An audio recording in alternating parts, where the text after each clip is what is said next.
Boa noite, igreja do Senhor. Você que nos assiste da sua casa, juntamente com a sua família, convida todo mundo para perto do celular ou da TV, não sei qual seja o aparelho, mas nesse momento se conecte juntamente conosco e adore ao Senhor. Abre o seu coração a Ele. Aí onde você está, feche os seus olhos e ore a Ele. Diga: Senhor, Tu és o amado da minha alma, Tu és o meu amado e eu sou Teu. Espírito Santo, eu te convido nessa noite, se faça presente aqui, encha esse ambiente com a Tua glória, com a Tua presença, que transborde do Teu fluido, do Teu amor, que a Tua glória invada os nossos corações, que nós venhamos transbordar de amor por Ti. Porque o que nós mais queremos, o nosso maior anseio é de Te adorar, de Te exaltar, de estar na Tua presença. E juntamente com os outros irmãos em espírito, adore a Ele. Tu és o meu amado,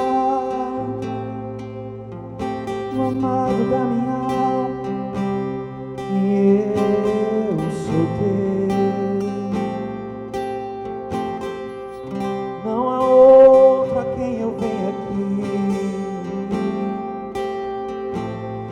Procurar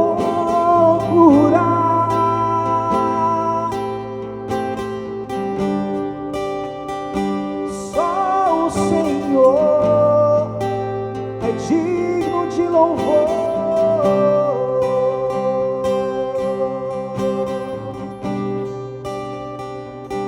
é digno de louvor,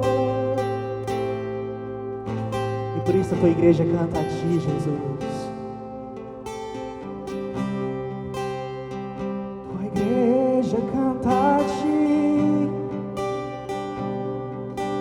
Novo cântico de louvor, de louvor.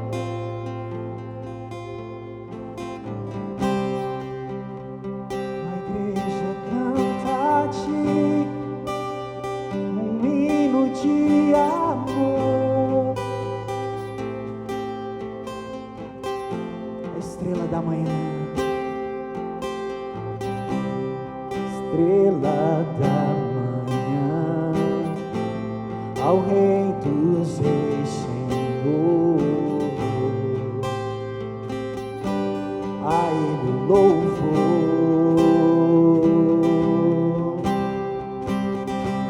aquele que morreu, mas sobre a morte triunfou, a Ele louvor. Jesus, Tu és o Rei, reina em nossos corações. Teu é o reino e o poder, para sempre. Amém.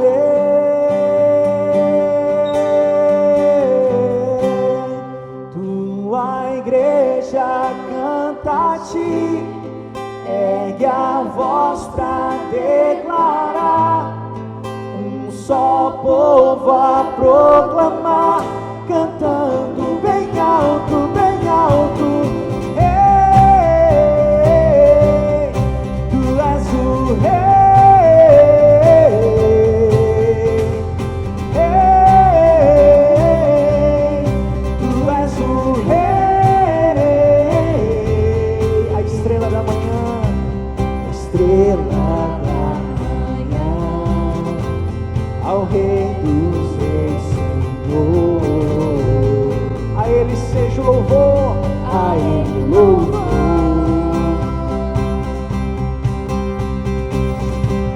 Aquele que morreu, mas sobre a morte triunfou, a Ele o louvor. Diga: Jesus, Jesus, Tu és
aquele que era, aquele que é, aquele que há de vir, estrela da manhã, raiz de Davi, príncipe da paz, Cordeiro de Deus que tira o pecado do mundo, aquele que morreu, mas que ao terceiro dia ressuscitou e está sentado à direita de Deus Pai Todo-Poderoso. A Ele seja a honra, a Ele seja a glória, a Ele seja o louvor para todos sempre.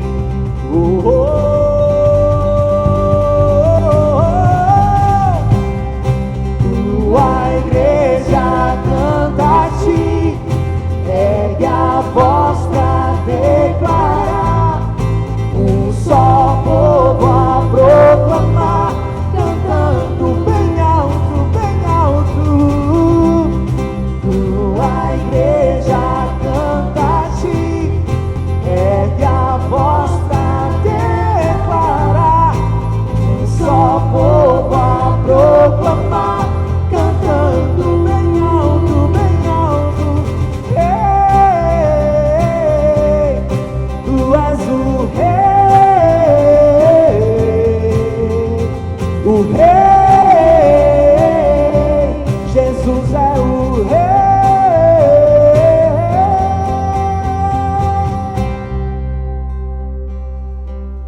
Tu és o rei da glória, tu és Jesus, o nosso Deus. Boa noite, gente. A graça e a paz.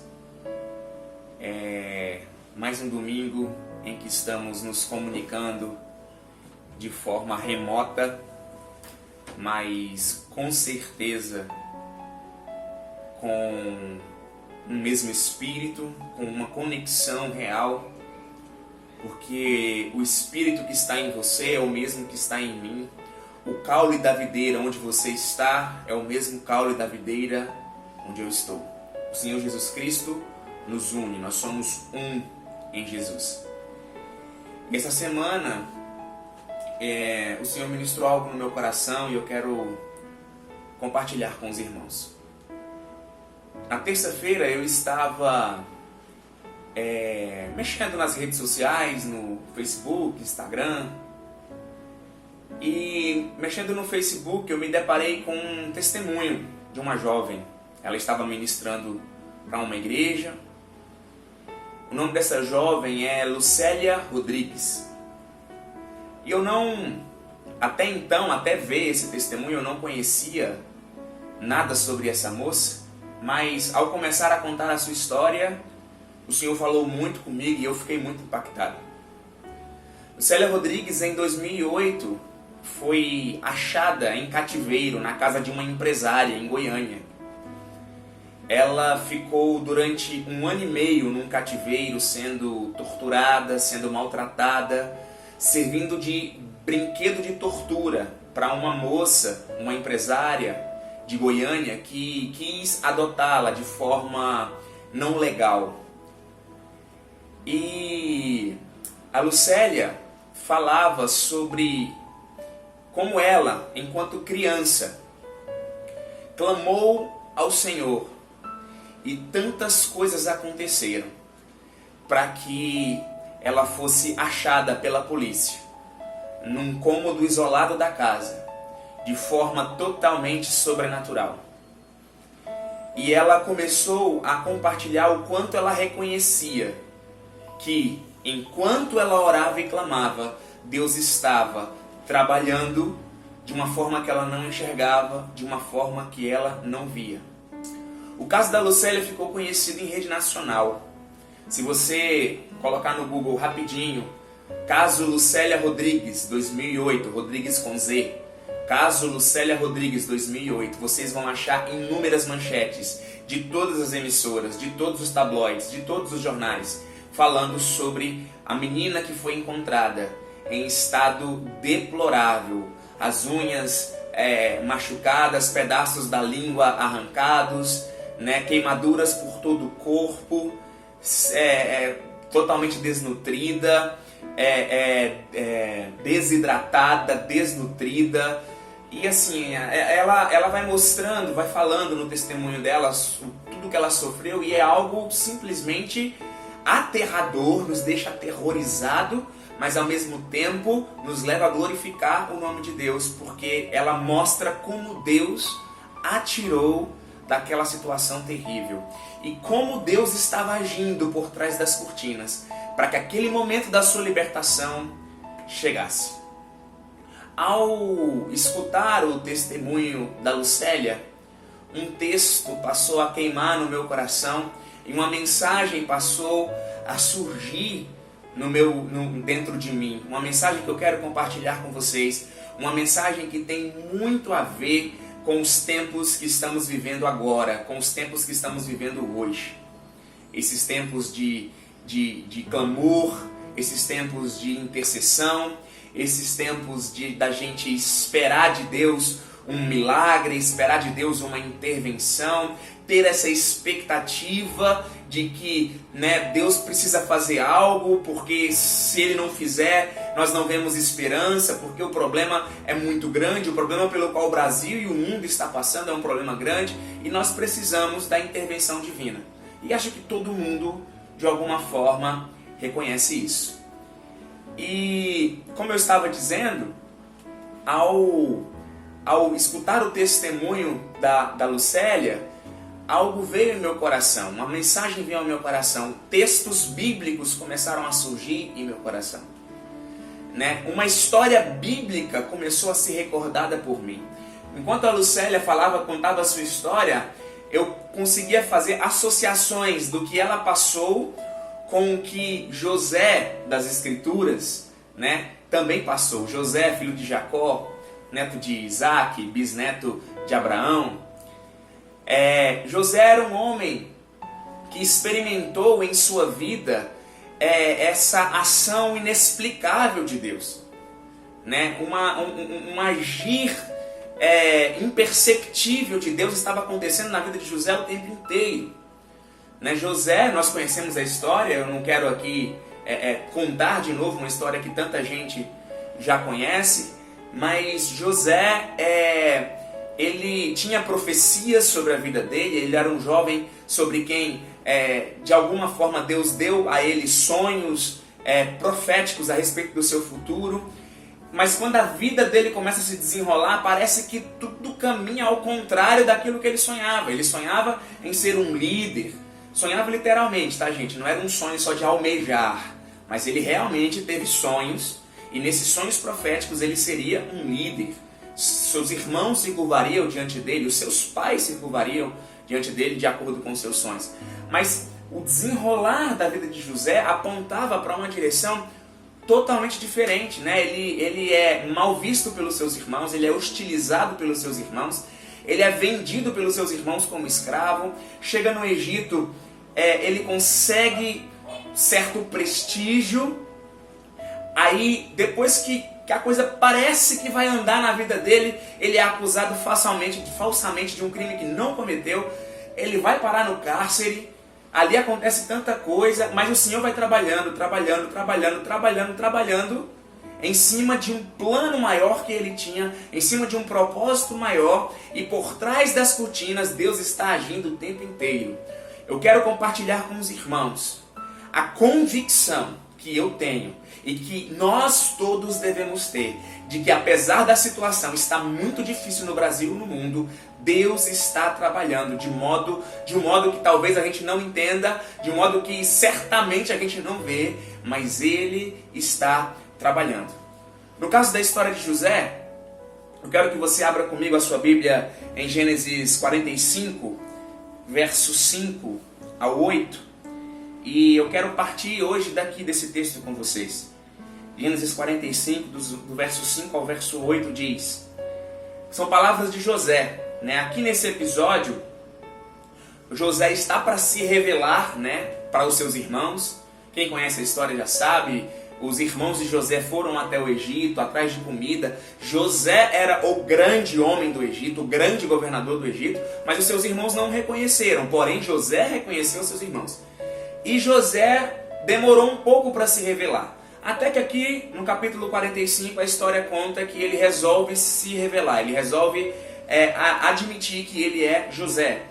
E no momento em que ele faz isso, José diz as seguintes palavras para os seus irmãos que o venderam como escravo. José diz: agora não se aflijam, nem se recriminem por terem me vendido para cá, pois foi para salvar vidas que Deus me enviou na frente de vocês. Já houve 2 anos de fome na terra, e nos próximos 5 anos não haverá cultivo nem colheita.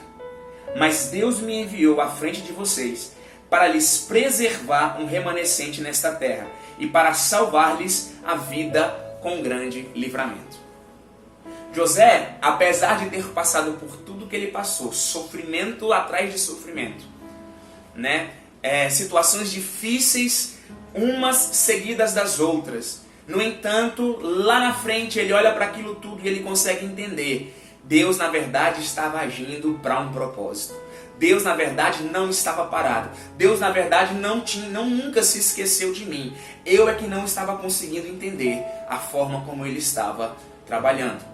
Isso é tão verdade que lá na frente, no capítulo 50, o último capítulo do livro de Gênesis, quando Jacó, então, morre, o pai de José, e os outros irmãos de José ficam com medo, porque eles pensavam que José não teria se vingado deles até aquele momento, pelo fato do pai dele ainda estar vivo.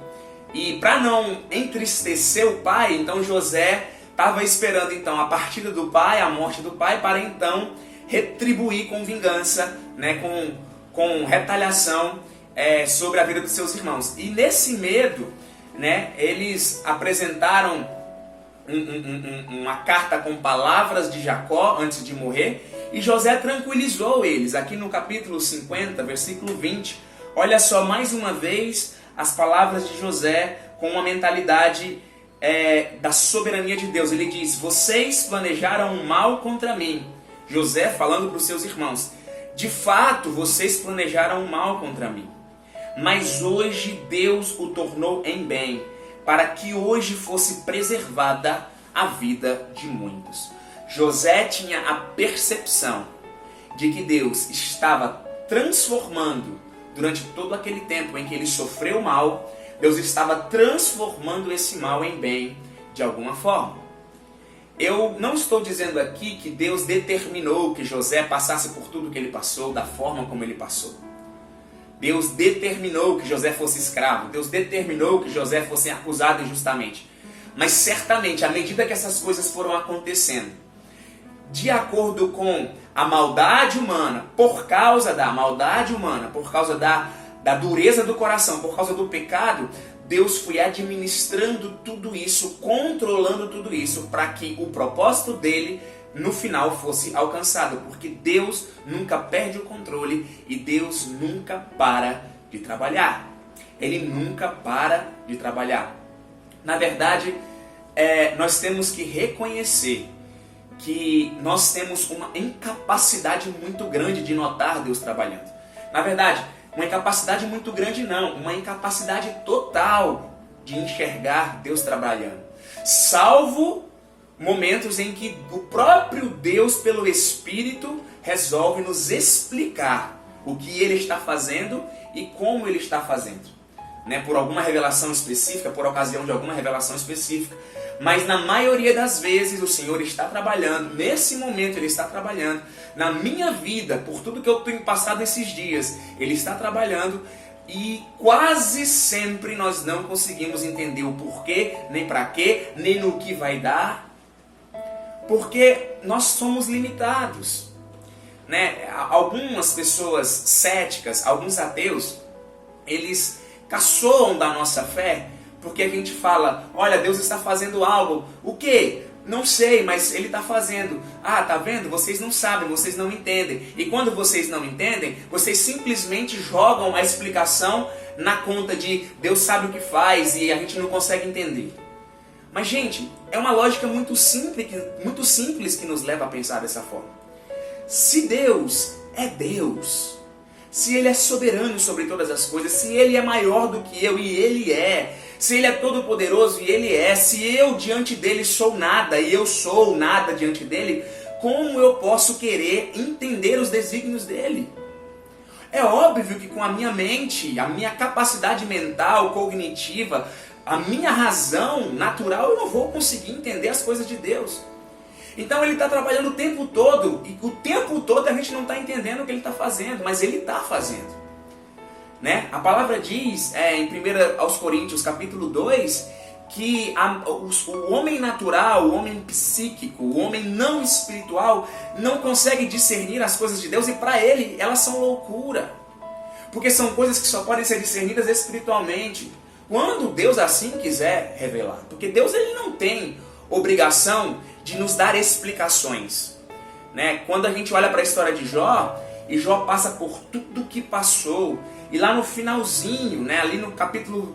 Finalzinho não, do meio do livro para frente, ali no capítulo 26, mais ou menos, Jó começa a questionar Deus, começa a dizer, né, olha, eu estou sofrendo isso, mas é sem razão, né? Deus está me negando justiça, eu nunca cometi pecado algum para passar pelo que eu estou passando.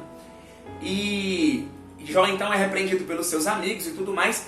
Jó questiona, por que Deus? Por que eu estou passando por tudo isso? Quando Deus resolve falar... Né? Isso lá no capítulo 38, que Deus resolve falar a Jó e falar aos seus amigos, Deus não fala para Jó a razão. Deus não explica para Jó o motivo. Deus simplesmente faz um monte de perguntas para Jó. Perguntas essas que levam Jó a entender quem Deus era. Quem era Deus de verdade. Ao ponto de Jó chegar e dizer assim, eu não te conhecia de verdade. Eu te conhecia de ouvir falar, mas agora eu te vejo. A ponto de Jó reconhecer, eu falei igual um tolo, eu falei igual um bobo, eu coloquei palavras inadequadas na minha boca a teu respeito. Deus ele não tem que dar satisfação para ninguém. No livro de Provérbios, capítulo 25, versículo 2, a palavra diz que a glória dos reis é esquadrinhar as coisas. Esquadrinhar é pesquisar, é tentar entender, ter informações sobre as coisas. Mas o mesmo texto diz que a glória dos homens, a glória dos reis é esquadrinhar as coisas, mas a glória de Deus é ocultá-las, é escondê-las. Porque Deus ele não tem compromisso em nos explicar nada, Ele é Deus. Ele não me deve satisfação, Ele não te deve satisfação. A nossa fé tem que estar apoiada no fato de que Ele é Deus, não no entendimento das coisas que Ele faz, ou das coisas que Ele deixa de fazer. Porque, gente, nós não temos a condição de entender o agir de Deus. Então, quando eu olho para o mundo como o mundo está hoje, uma loucura, e mortes, e tragédia, e famílias chorando por seus entes queridos, e até mesmo na minha vida, vocês sabem que nesses últimos dias eu estive trabalhando com relação a uma doença, uma enfermidade, a qual eu ainda estou tratando, e aí eu fico pensando por quê, para que aconteceu, e eu não vou entender. Se Deus quiser me explicar, Ele pode me explicar de uma forma ou de outra, mas ainda que Ele não me explique, eu tenho que entender que a minha fé não tem que estar apoiada no meu entendimento daquilo que Ele faz, em eu estar ou não entendendo o agir de Deus. Eu tenho que me apoiar em quem Deus é. A minha fé tem que estar firme no caráter de Deus. É por isso que Paulo vai dizer em 2 Timóteo, uma das cartas mais melancólicas, mais tristes, mais deprimentes que Paulo escreve, porque é uma carta que tem um clima de despedida muito forte. E mesmo nesse clima de despedida, porque Paulo está preso, já tem sobre ele uma sentença de morte, Paulo vai escrever em 2 Timóteo, eu sei em quem tenho crido e estou bem certo que é poderoso. E prestem bem atenção, não é eu sei no que eu tenho crido, é em quem. A nossa fé se apoia na pessoa de Deus, em quem Deus é. Ainda que eu não esteja entendendo nada, eu preciso confiar que Ele está no controle, porque eu não vou entender mesmo. Eclesiastes, capítulo 11, versículo 5, a palavra diz que assim como o homem não sabe o caminho do vento, assim como o homem não sabe como os ossos se formam no ventre de uma mulher grávida, levando em consideração que esse texto foi escrito há muito tempo atrás, quando não havia uma medicina que explicava como os ossos se formam no ventre de uma mãe grávida, para aquelas pessoas o texto diz, assim como vocês não conhecem o caminho do vento, Assim como os homens não sabem como se formam os ossos no ventre de uma mãe grávida, de uma mulher grávida, assim também os homens não conhecem as obras de Deus. Não adianta, gente. Paulo vai dizer ainda em 1 Coríntios, capítulo 2, no versículo 16, citando Isaías 40, Paulo diz: ninguém pode entender a mente de Deus, ninguém pode dar conselhos para Deus, ninguém pode repreender Deus, ninguém pode sugerir nada para Deus, ninguém pode dizer: Deus, seria melhor se fosse dessa forma. Nós somos incapazes de entender o agir de Deus, mas nós precisamos crer que mesmo sem entender, Ele está fazendo. Às vezes a gente entende lá na frente, como no episódio em que Jesus lava os pés dos discípulos e Pedro não estava entendendo nada a ponto de recusar: não, Jesus, eu não vou deixar você lavar os meus pés. Mas Jesus diz: agora o que eu estou fazendo você não entende, mais tarde, porém, você vai entender. Tem coisas que a gente não entende no momento, mas mais tarde entende. E tem coisa que a gente não entende nunca. Tem coisa que a gente não entende nunca. Que nem até hoje eu não entendo a razão de Deus ter feito o que Ele fez na vida de Jó. Porque apesar do agente da situação ter sido o diabo, ele atuou debaixo de uma permissão de Deus. Então assim, eu fico ainda me questionando: por quê? Por quê? Por quê? E eu tenho que entender, Deus não tem que me explicar isso. Eu creio que Deus é Deus. E se Ele fez de alguma forma, mesmo que eu não entenda, é bom. E pronto. E aí a gente vê o final da vida de Jó, a gente vê o desfecho da história, a gente sabe que muita coisa boa aconteceu também na vida dele, depois de passar por tudo o que ele passou. Meus amados, nós temos que reconhecer, nós não conseguimos entender os desígnios de Deus. Deus agir dessa forma, mas por que Deus, Felipe, então, não age de forma compreensível? Porque eu tenho certeza que em seu grande poder e glória Ele poderia fazer as coisas de forma que a gente entendesse, ou pelo menos fazer as coisas e explicar de uma forma que a gente entendesse, ainda que essa forma fosse sobrenatural, por um entendimento sobrenatural, por uma ação do Espírito Santo. Por que então que Deus não se revela de forma mais clara para a gente? Bom, a razão detalhada a gente vai ter que perguntar para Ele, né? Ele é que vai ter que responder o porquê. Mas eu consigo enxergar algumas razões, né? E eu acho que uma das mais importantes dessas razões é a questão da fé. A palavra diz em Hebreus 11:6 que não dá para agradar a Deus sem fé. Sem fé é impossível agradar a Deus. E em Hebreus 11:1, o texto que nós lemos no domingo passado, diz que a fé é a certeza das coisas que não se veem. Então entenda, a partir do momento que eu vejo, eu entendo, porque está acessível aos meus olhos, é perceptível a minha compreensão, é perceptível ao meu conhecimento, porque é algo que está ao meu alcance, ao alcance dos meus sentidos, né? Ninguém tem que me explicar um objeto que é visto por mim. Eu vejo. Alguém pode me explicar o funcionamento dele, os detalhes dele, mas não tem que me explicar, muitas vezes, sei lá, a razão da existência, enfim. Simplesmente está ali e eu consigo enxergar. Se a gente pudesse enxergar, né? Lembre do versículo de Eclesiastes que diz: assim como o homem não conhece o caminho do vento, assim como o homem não conhece como os ossos são formados, ou seja, são coisas que não estão às nossas vistas. O caminho do vento não está à nossa vista. Nós sentimos o vento, mas nós não sabemos nem de onde vem, nem para onde vai. Podemos até ter uma noção de onde ele vem, né, com os instrumentos climatológicos que nós temos, meteorológicos que nós temos, mas saber aonde que ele vai fazer a curva, aonde que ele vai, é complicado, né? A gente não consegue saber. Na época em que o texto foi escrito, muito menos.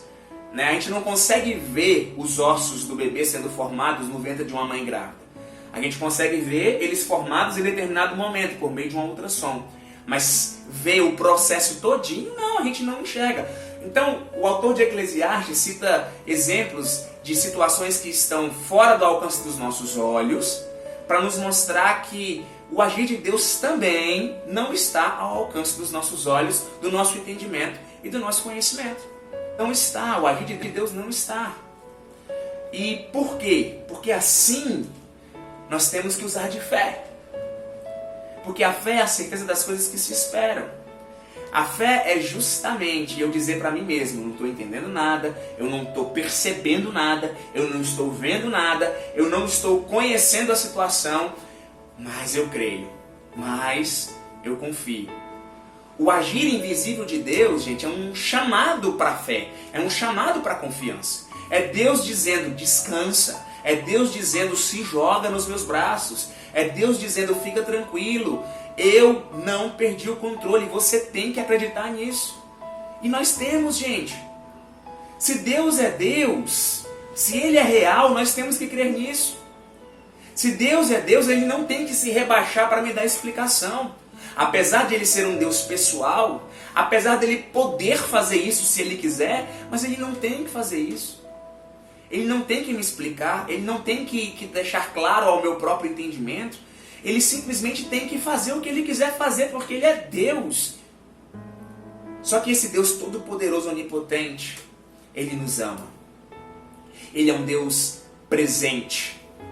Ele é um Deus que colocou o seu Espírito em nós para nos auxiliar em nossas fraquezas, para nos ajudar nas nossas necessidades, nas nossas incapacidades, na nossa miséria, porque nós somos seres humanos miseráveis sim, pequenos sim. E está aí essa situação terrível acontecendo para nos lembrar do quão pequenos nós somos. Em Isaías capítulo 55, versículo 9 diz: assim como os céus são mais altos do que a terra, assim também são os meus pensamentos. Assim também são os meus caminhos. Assim também são os meus pensamentos mais altos, diferentes, maiores em poder e glória, maiores em todos os sentidos do que os seus pensamentos. Assim também são os meus caminhos mais altos, mais gloriosos que os seus caminhos. Palavra do Senhor, Isaías capítulo 55, versículo 9. Então nós temos que entender isso, nós não vamos conseguir perceber sempre o agir de Deus, nós não vamos ter explicação para as coisas sempre.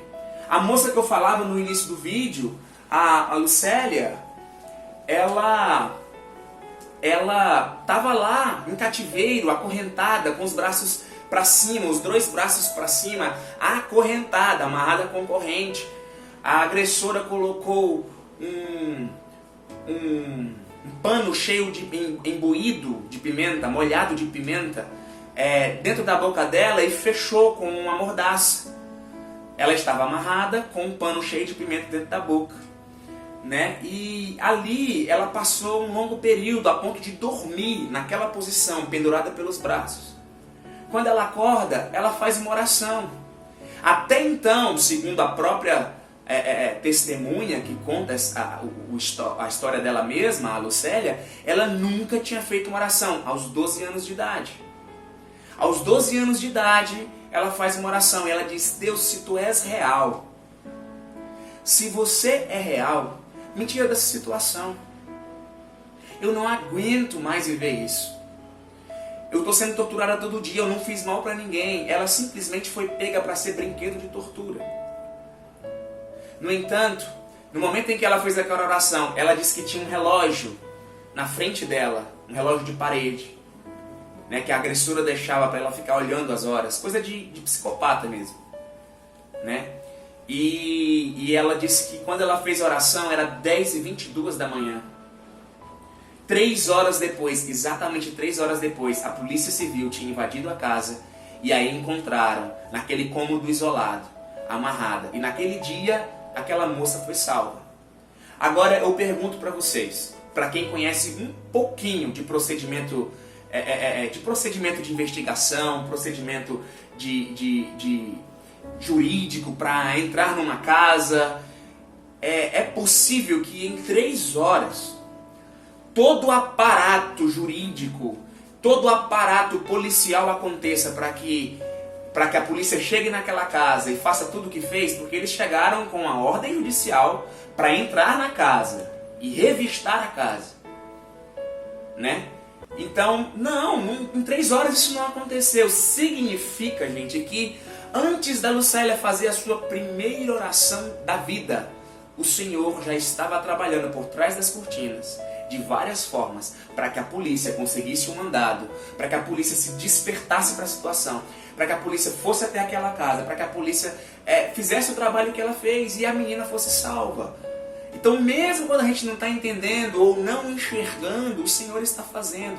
E no meio dessa crise, o Senhor está fazendo muita coisa. Na minha vida, eu não estou entendendo nada. Esses dias não têm sido fáceis, para mim, particularmente. Essa palavra ela é especialmente para mim.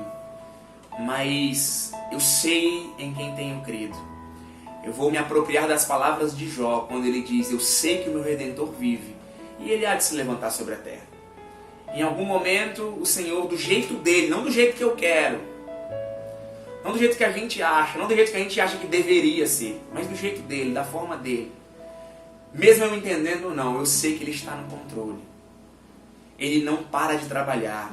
Ele está agindo agora. Jesus fala: o meu Pai trabalha o tempo todo. Jesus falou: o meu Pai trabalha até o dia de hoje. Quando ele foi questionado por estar colhendo espigas no dia de sábado, ele diz: o meu Pai nunca parou de trabalhar. Ele trabalha até o dia de hoje. Deus não se cansa. Deus não para de trabalhar. E ele trabalha em nosso favor porque ele nos ama, não porque merecemos. E eu quero finalizar citando o texto de Romanos 8:28, que é tão conhecido por nós. A palavra diz em Romanos 8:28, todas as coisas cooperam. A palavra não diz todas as coisas são compreensíveis, todas as coisas são entendíveis, todas as coisas são claras aos nossos olhos. A palavra diz todas as coisas cooperam para o bem daqueles que amam a Deus, os que foram chamados segundo o seu propósito. Nós precisamos acreditar que essa bagunça toda que está acontecendo, ela de alguma forma coopera para o nosso bem. O problema que estamos passando na nossa vida de alguma forma coopera para o nosso bem. Deus não perde o controle. Não estou dizendo aqui que Deus enviou o mal à terra. Eu não estou dizendo que Deus criou o vírus. Eu não estou dizendo que Deus criou os problemas decorrentes do problema do vírus, os problemas secundários, oriundos. Eu não estou dizendo isso. Eu quero que vocês se lembrem do texto de Gênesis 50. José dizendo: vocês fizeram o mal, não foi Deus que fez o mal. Vocês fizeram o mal, mas Deus transformou o mal em bem. Eu sei que o Senhor vai transformar esse mal que assola o mundo hoje, esse mal que assola o Brasil hoje, em bem. Eu quero crer nisso, eu creio nisso, eu quero te chamar a crer comigo. Meu irmão, minha irmã que está me assistindo agora, não desanime, não desfaleça. Não tenha medo, porque o medo atrapalha a nossa fé, a nossa confiança. Eu falo isso com o coração apertado, literalmente apertado, porque o problema que eu estou sentindo faz meu coração apertar. Literalmente. Porque eu estou numa situação assim, eu tenho que confiar. E não está sendo pesado para mim confiar, gente. Não está sendo pesado. Não está sendo tão desafiador. Mas fácil também não é. Como assim não é tão desafiador, mas é fácil? Eu não estou enxergando como algo tão impossível de alcançar. Mas também não é algo que simplesmente vem automaticamente. Eu tenho que me policiar e tomar uma postura de descanso e confiança e fé. A respeito do que está acontecendo comigo e a respeito do que está acontecendo no mundo. Nas nossas vidas e no mundo inteiro. Meus queridos e minhas queridas, a palavra de hoje é: Deus está no controle. Deus está no controle. Eu quero finalizar essa ministração citando um trecho de um artigo que o Dr. Nicholas Thomas Wright, eu não sou muito bom de pronunciar o inglês, mas ele é conhecido como também Tom Wright ou N.T. Wright. Nicholas, nas abreviaturas de Nicholas Thomas. Esse autor, ele é doutor em teologia neotestamentária paulina, ele é um bispo anglicano, ele já fez parte do parlamento anglicano, ele já fez parte de cadeiras de honra, de conselhos da família real da Inglaterra. Ele é colunista de revistas e ele escreveu essa semana um artigo para a revista Time. A revista Time é uma das mais influentes do mundo. É a revista Time que elege todo ano o homem do ano, a pessoa do ano, né? A mulher do ano. No ano que se passou agora, a Greta, aquela ativista ambiental, tão conhecida por tanta gente, foi quem foi eleita pela revista Time. O bispo N.T. Wright, o doutor N.T. Wright, ele escreveu um artigo. E o título do artigo é o cristianismo, não tem uma resposta para o coronavírus, a respeito do coronavírus. E ele completa no título, e nem deveríamos ter. Claro, eu estou traduzindo aqui, né? O título é um pouco diferente. A tradução seria mais ou menos isso. O cristianismo não oferece uma resposta para o coronavírus e nem deveria. E aí, no seu artigo, ele vai argumentando isso e eu quero ler um trechinho que diz assim, abre aspas, não é parte da nossa vocação cristã, portanto, ser capaz de explicar o que está acontecendo e por quê. Na verdade, é parte da vocação cristã não ser capaz de explicar e, ao contrário, lamentar. Enquanto o Espírito lamenta conosco, então nós nos tornamos, mesmo no nosso auto-isolamento, pequenos santuários, onde a presença e o amor curador de Deus podem habitar. E é a partir disso que podem emergir novas possibilidades, novos atos de bondade, novo conhecimento científico e nova esperança. Um trechinho do artigo, fecha aspas, um trechinho do artigo do Dr. Wright para a revista Time. O artigo foi publicado no dia 29 de março, agora essa semana, no início da semana, e ele traz essas palavras, dizendo que a nossa vocação, na verdade, é o não explicar, é o não ser capaz de explicar, porque a mente de Deus, ela é muito transcendente em relação à nossa, ela é muito superior à nossa. Agora, faz parte da nossa vocação confiar e crer, lamentar, clamar, orar e receber a obra que o Senhor quer fazer na nossa vida, através de tudo isso, por meio de tudo isso, pelo qual estamos passando. A gente vai ficando por aqui e nós vamos passar agora uma canção para vocês. E eu gostaria muito que vocês prestassem atenção à letra dessa canção. Não é simplesmente uma canção bonita, de fato é bonita, mas não é simplesmente uma canção bonita. É uma canção que traduz uma verdade para os nossos dias. Uma verdade da qual não podemos nos esquecer e devemos nos apropriar e crer. Então, é isso, que o Senhor abençoe a todos nós. Fiquem na paz de Deus e que tenhamos uma semana abençoada.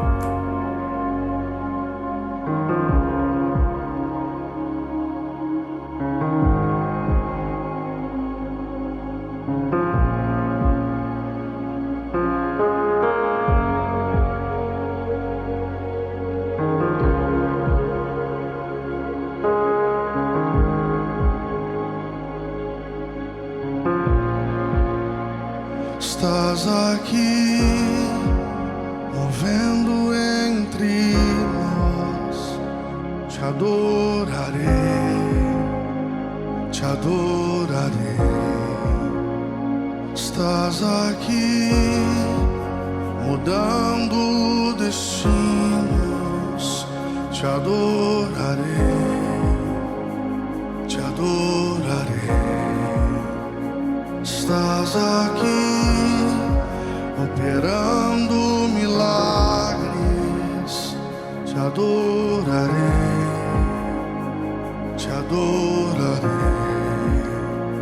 Estás aqui, transformando nossas vidas. Te adorarei, te adorarei. Meu Deus é Deus de milagre, Deus de promessa, caminho no deserto, luz na escuridão.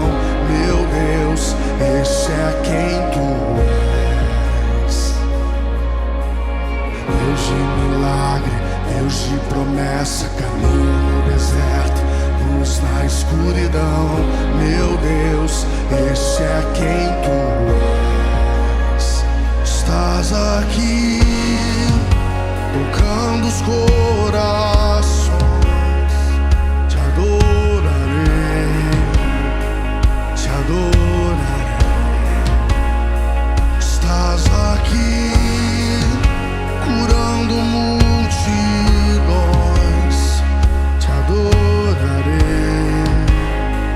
te adorarei. Estás aqui, restaurando os corações. Te adorarei, te adorarei. Estás aqui, transformando histórias. Te adorarei, te adorarei. Meu Deus é Deus de milagre, Deus de promessa, caminho no deserto, luz na escuridão. Meu Deus, esse é quem tu és. Deus de milagre, Deus de promessa, caminho no deserto, luz na escuridão. Meu Deus, esse é quem tu és. Meu Deus é Deus de milagre, Deus de promessa, caminho no deserto, luz na escuridão. Meu Deus, esse é quem tu és. Deus de milagre, Deus de promessa, caminho no deserto, luz na escuridão. Meu Deus, esse é quem tu és. Esse é quem tu és. Esse é quem tu és. Esse é quem tu és. Esse é quem tu és. Esse é quem tu és. Esse é quem tu és. Esse é quem tu és. Esse é quem tu és.